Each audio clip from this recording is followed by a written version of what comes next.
Hello दोस्तों क्या हनुमान जी बंदर थे? क्या हनुमान जी की पूंछ थी?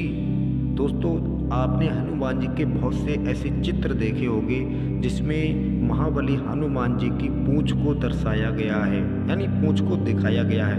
तो क्या वास्तव में हनुमान जी बंदर थे?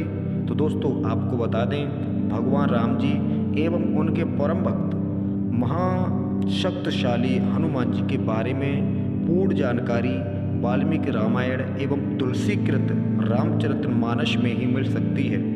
वाल्मीकि रामायण में भगवान राम के अलावा सबसे अधिक गुणी और सबसे अधिक बलवान श्री हनुमान जी को ही बताया गया है। दोस्तों, जिन्होंने बड़े बड़े कार्यों को बहुत ही सरलता से पल भर में संपन्न कर दिया। दोस्तों, शास्त्रों के अनुसार जाने क्या हनुमान जी के वास्तव में पूंछ थी? तो दोस्तों, इस वीडियो को आप अंत तक जब देखेंगे तो आपके समझ में आ जाएगा कि हनुमान जी बंदर थे या नहीं थे, उनकी पूंछ थी या नहीं थी।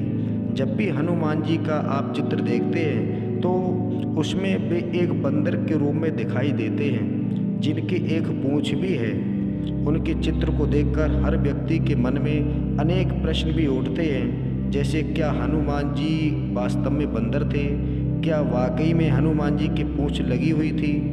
इसका उत्तर वाल्मीकि रामायण में स्पष्ट रूप से मिलता है कि आखिर महाबलशाली परमवीर हनुमान जी आखिर कौन हैं। दोस्तों, वानर कोई जाति विशेष नहीं होती है, पहली बात तो ये है। दोस्तों, रामायण में कई स्थानों में हनुमान जी को वानर कह के भी संबोधित किया गया है। सामान्य रूप से हम वानर शब्द यह अभिप्रेत कर लेते हैं कि वानर का अर्थ होता है बंदर, परंतु अगर इस शब्द का विश्लेषण करें तो वानर शब्द का अर्थ होता है वन में उत्पन्न होने वाले, अन्न को ग्रहण करने वाला, अर्थात गिर में रहने वाला और वहाँ का अन्न ग्रहण करने वाला, जो गिरजर कहते हैं। उसी प्रकार वन में रहने वाले को वानर कहते हैं। वानर शब्द से किसी योनि विशेष जाति, प्रजाति अथवा उपजाति का बोध नहीं होता है। दोस्तों, आप भी जीवित हैं। महाबली हनुमान जी प्रमाण जानकर आप हो जाएंगे हैरान। क्या वास्तव में उनकी पूंछ लगी हुई थी? मन में बहुत सारे लोगों की ये शंका रहती है। दोस्तों, हनुमान जी के अलावा सुग्रीव, वाली, अंगद आदि के चित्र में भी हमें उनकी पूंछ लगी हुई दिखाई देती है, परंतु उनकी स्त्रियों की कोई पूंछ नहीं दिखाई देती। नर्मदा का ऐसा भेद संसार में किसी भी वर्ग में देखने को नहीं मिलता। इसलिए दोस्तों, यह स्पष्ट होता है कि हनुमान जी, सुग्रीव आदि के पूंछ होना केवल एक चित्रकार की कल्पना मात्र ही हो सकती है। दोस्तों, जरूरी नहीं है कि उनके पूंछ हो। दोस्तों, क्या आपको सारी सच्चाई अभी तक नहीं मालूम पड़ी होगी? मन में अभी प्रश्न होगा कि उनकी पूंछ थी या नहीं थी।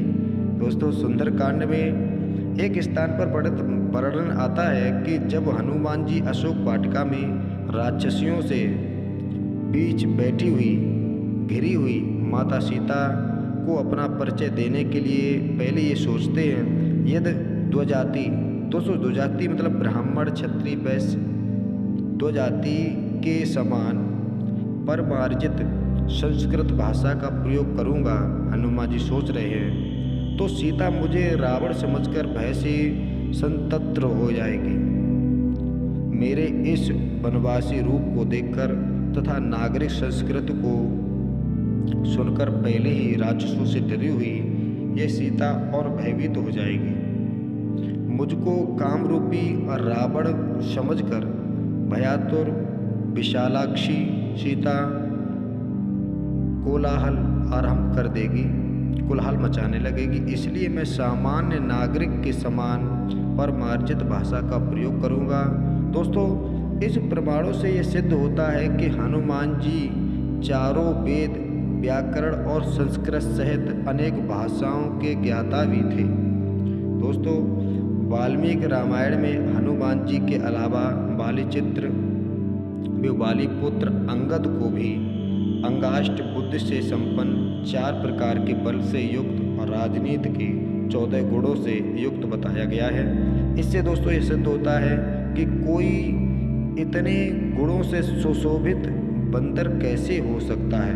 तो दोस्तों हमारा मानना तो ये है कि चित्र में दिखाया गया है वो एक कल्पना मात्र है। हनुमान जी इतने गुणी थे और ये बंदर कैसे हो सकते हैं। तो दोस्तों इस वीडियो के माध्यम से शायद आपकी समझ में आ गया होगा कि हनुमान जी की पूंछ थी या नहीं थी, हनुमान जी बंदर थे या नहीं थे। तो दोस्तों ये वीडियो आपको अच्छी लगे तो वीडियो को लाइक करके और वीडियो को शेयर करें, हमारे चैनल को सब्सक्राइब कर लें ताकि ऐसी आने वाली ज्ञानवर्धक वीडियो का नोटिफिकेशन आपको मिलता रहेगा। दोस्तों चलिए मिलते हैं कल एक नई वीडियो के साथ, तब तक जय श्री राम।